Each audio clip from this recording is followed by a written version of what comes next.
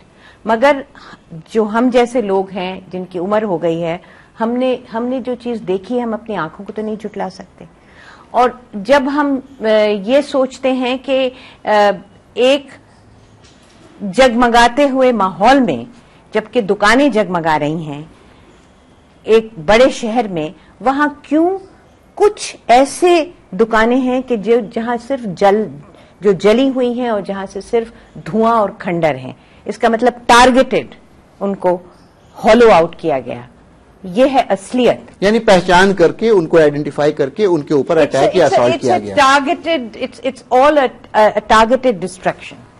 تو میں یہ سمجھتی ہوں کہ جب آپ ڈیولپمنٹ ماڈل کی بات کرتے ہیں تو یو کانٹ ایون، آپ ہسٹری کو بھی تو نہیں فراموش کر سکتے. جی، اس کی تاریخ کیا ہے اور اس کی ریالٹی کیا ہے. 10 سال کا آپ کا تجربہ رہا ہے. ظاہر سی بات ہے ہم لوگ چاہیں گے کہ جس طرح کی چیزیں آپ نے دیکھی اور جس طرح کے پروگرامز آپ نے بنائے، اب at the end of it term آپ کو کیا لگتا ہے وہ کون سی چیزیں ہیں جو آپ کو کرنا چاہیے تھا اور آپ نے کوشش کی لیکن اس پہ وہ ریزلٹ یا وہ پیس نہیں آ پایا؟ میں نے 2 چیزوں پہ بہت کانسنٹریٹ کیا، بلکہ 3 چیزوں پہ، عورتوں پہ، بچوں پہ اور مائنورٹیز پہ.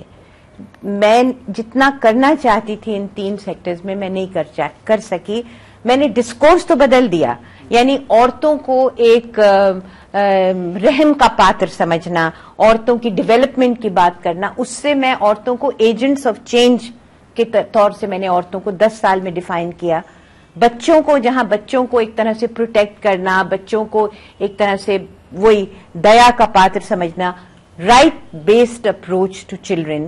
مائنورٹیز کو میں نے ملٹی سیکٹورل بنانے کی کوشش کی، یعنی مائنورٹیز کسی بڑی اسکیم کا کونا نہیں ہے، بلکہ ہر سیکٹر میں مائنورٹیز کو کنسیڈریشن ملنی چاہیے، چاہے وہ ایگریکلچر سیکٹر ہو، رورل ڈیولپمنٹ سیکٹر ہو، انوائرمنٹ میں ہو، ٹرانسپورٹ، کیونکہ ہر ایک میں مائنورٹیز ایک کونے میں رکھا ہوا مسئلہ نہیں ہے، وہ پورے ملک میں پھیلا ہوا مسئلہ ہے. اس لیے ہر سیکٹر میں تو یہ میں نے کوشش کی ہے، مگر جہاں تک میں اس کو کر سکتی تھی، جہاں تک میں چاہتی تھی اس کو کرنا، وہاں تک میں اس کے پائے تکمیل تک نہیں لا سکی. آپ اس کو پائے تکمیل تک نہیں پہنچا پائیں. اکثر یہ بات ہوتی ہے ڈاکٹر حمید کہ جو بھی اسکیمز بنتی ہیں وہ نیچے تک نہیں آ پاتی ہیں، اور کہیں جب ہم لوگ بیٹھتے ہیں ڈسکشن پہ تو یہ بات بھی آتی ہے کہ جو بیوروکریسی ہے اس میں کہیں نہ کہیں کچھ لوگ ایسے بیٹھے ہیں جو بائزڈ ہیں، متعصب ہیں، وہ اس پہ جان بوجھ کر کے فائلوں پہ بیٹھ جاتے ہیں، اس میں تاخیر کرتے ہیں، اس میں دیر کرتے ہیں، اور اس میں اتنی